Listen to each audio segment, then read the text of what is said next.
अस्सलाम वालेकुम वरहमतुल्लाहि वबरकातुहू। मैं हैरान हूँ और मुझे यकीन नहीं आ रहा, एक सपना लग रहा है, एक तसव्वुर लग रहा है, क्योंकि अपनी आंखों पर यकीन नहीं आ रहा। छूने के बाद भी लग नहीं रहा कि हम उस चीज़ को अपनी आंखों से देख रहे हैं और हाथों से छू रहे हैं, जिसका जिक्र कुरान मजीद में अल्लाह ताला ने कई जगहों पर किया है और पैगम्बर इस जगह पर आए हों।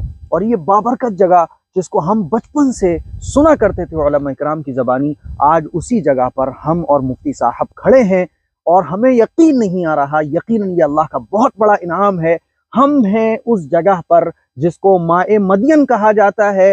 हज़रत मूसा अलैहिस्सलाम जिस कुएं पर रुके थे, मिस्र को जब हज़रत मूसा अलैहिस्सलाम को छोड़ना पड़ा था, तो हज़रत मूसा अलैहिस्सलाम इसी जगह पर, इसी कुएं के पास आकर रुके थे जिसको माए मदियन कहा जाता है। आज हम इसी कुएं पर मुफ्ती साहब और हम खड़े हैं। अस्सलामु अलैकुम वरहमतुल्लाहि वबरकातुहू। नाज़रीन और सामिईन, इस वक्त हम जिस शहर में हैं इसका नाम है अल-बदा। आज से कई साल पहले हमने जब हिफ्ज़ कुरान मजीद मुकम्मल किया मुफ्ती साहब, तो हमने 20वें पारे में सालों से ये वाक़या पढ़ा था और कई बयानों में सुना था कि मूसा अलैहिस्सलातु वस्सलाम ने शुएब अलैहिस्सलाम की बेटियों को एक कुएं पर पानी पिला दिया था, उनकी बकरियों को पानी पिला दिया था। ये बरसों से हम सुनते चले आए थे। आज मुफ्ती साहब और हम लोग यहाँ हाजिर हैं। हमें अपनी किस्मत पर बड़ा अच्छा लग रहा है। हम अल्लाह का जितना शुक्र अदा करें उतना कम है कि अल्लाह तबारक व तआला ने हमें ऐसी जगह पहुँचाया। मुख्तसर इस कुएं का वाक़या हम आपसे ज़िक्र करना चाहते हैं कि जब मूसा अलैहिस्सलातु वस्सलाम से एक गुनाह हो गया, जानबूझकर नहीं, किसी ने जुल्म किया, तो उसको जुल्म से रोकने के लिए एक फिरौनी को मूसा अलैहिस्सलाम ने एक फाइट मारा।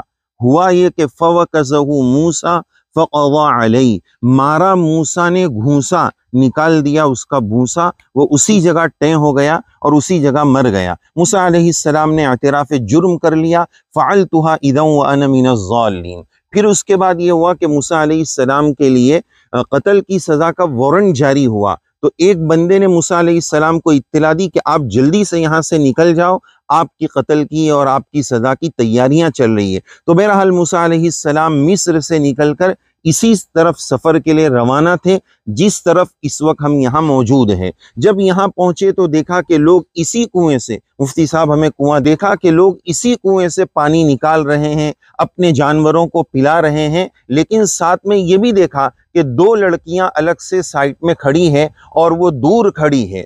तो मूसा अलैहिस्सलाम ने पूछा, क़ाल मा ख़त्बुकुमा, तुम्हारा क्या मसला है, तुम पानी क्यों नहीं पिला रही हो, तुम अपने जानवर को क्यों सैराब नहीं कर रही हो, तुम इस कुएं से पानी क्यों नहीं निकाल रही हो। क़ालता ला नस्क़ी हत्ता युस्दिर रिआ, उन्होंने कहा यहाँ मर्द हजरात अपने जानवरों को पानी पिला रहे हैं, जब ये अलग होंगे तब हम यहाँ जुड़ेंगे, तब हम यहाँ से पानी लेंगे। तो बहरहाल यहाँ से हमें ये सबक भी मिलता है कि मर्दों को औरतों के अंदर, औरतों को मर्दों के अंदर नहीं घुसना चाहिए। आज हम देखते हैं हर जगह इस तरह मर्द औरत जमा हो जाते हैं। ये इस्लामी तालीमात, कुरानी तालीमात शर्म व हया और इंसानी फितरत के भी खिलाफ है। तो बहरहाल फिर मूसा अलैहिस्सलातु वस्सलाम ने उनके लिए पानी निकाला और उनके जानवरों को पानी पिलाया। फसक़ा लहुमा सुम्मा तवल्ला इला ज़िल, पानी पिलाने के बाद मूसा अलैहिस्सलातु वस्सलाम एक अलग जगह किनारे हट गए। ये नहीं कि उनके ऊपर उन्होंने थोड़ा एहसान किया तो अब आपका नंबर दे दो, व्हाट्सएप दे दो और कांटेक्ट कैसे होगा, बातचीत शुरू नहीं कर दी। और फिर मूसा अलैहिस्सलाम हटकर दुआ करने लगे, इन्नी लिमा अंज़लत इलैया मिन खैरिन फ़क़ीर। मूसा अलैहिस्सलाम चूँकि अजनबी मुसाफिर थे, कोई ठिकाना नहीं था, लेकिन दिल में जब खुलूस होता है और अल्लाह के लिए काम किया जाता है तो फिर अल्लाह तबारक व तआला की मदद आती है। फिर मदद ये आई कि ये दोनों बच्चियां मूसा अलैहिस्सलाम की जब अपने घर पर पहुंची तो उनके अब्बू शुएब अलैहिस्सलाम ने पूछा कि आज जल्दी क्यों आ गए, रोजाना पानी पिलाने में टाइम लगता था, आज वो जल्दी आ गए।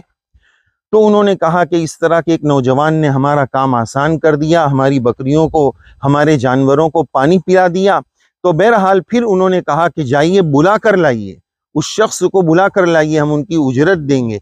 फजाअतहु इहदाहुमा तमशी अला इस्तिहया, वो शर्म व हया वाली चाल लेते हुए आई और मूसा अलैहिस्सलाम से कहा, इन्ना अबी यदऊका, हमारे अब्बू जान आपको बुला रहे हैं। ऐसे मौके पर हमारी बहनों के लिए इज्जत और इस्मत और पर्दे का सबक यह है कि उन्होंने ये नहीं कहा कि हम बुला रहे हैं, हमारे घर चलिए, نسبت بڑوں کی طرف کی، کسی غیر محرم سے کوئی مسئلہ ہو اس کی نسبت اپنے بڑوں کی طرف ہونا چاہیے، اس کا خیال رکھنا بہت زیادہ ضروری ہے۔ تو بہرحال پھر موسیٰ علیہ السلام وہاں گئے اور پھر بات یہ ہوئی کہ ان کی ایک لڑکی سے موسیٰ علیہ السلام کا نکاح ہوا اور ان کا نام صفورہ بتایا جاتا ہے۔ تو بہرحال اس اخلاص کا اثر یہ ہوا کہ اللہ تبارک و تعالیٰ نے ان کو ٹھکانہ بھی عطا فرمایا، نکاح بھی ہو گیا اور بہت سارا مال بھی اللہ تعالیٰ نے عطا فرمایا۔ تو بہرحال ناظرین، یہ وہی کنواں ہے جہاں سے موسیٰ علیہ السلام نے ان بچیوں کے لیے پانی نکالا تھا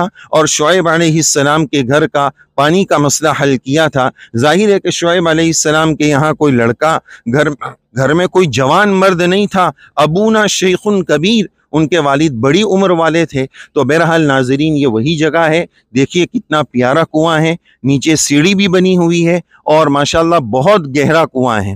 اللہ تبارک و تعالیٰ سے دعا ہے اللہ تعالیٰ یہاں کی برکات اور خیر ہم سب کو نصیب فرمائے، موسیٰ علیہ السلام اور تمام نبیوں پر خوب صلاۃ والسلام نازل ہو۔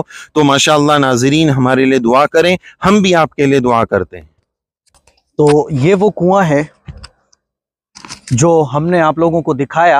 امید ہے یہ کلپ آپ لوگوں کو پسند آئی ہوگی، امید نہیں ہے بلکہ یقین ہے، کیونکہ بہت لمبا سفر کرنے کے بعد اور بہت طویل سفر کرنے کے بعد یہ کنواں، بڑی قربانیوں کے بعد، آپ امیجن نہیں کر سکتے، یہ چیز آسان نہیں تھی یہاں تک آنا۔ آخر کار بہت مشکلیں، بہت قربانیاں، دھوپ، تپش، سفر کی ساری تھکاوٹیں برداشت کرنے کے بعد تقریباً 1500 کلومیٹر مکے سے دور گھومتے ہوئے ہم یہاں پہنچے ہیں۔ یہ مفتی صاحب، بس اپنی آنکھوں پر، اپنی قسمت پر یقین نہیں آ رہا، دعاؤں کی گزارش ہے، اس کلپ کو شیئر کریں۔ السلام علیکم ورحمۃ اللہ وبرکاتہ۔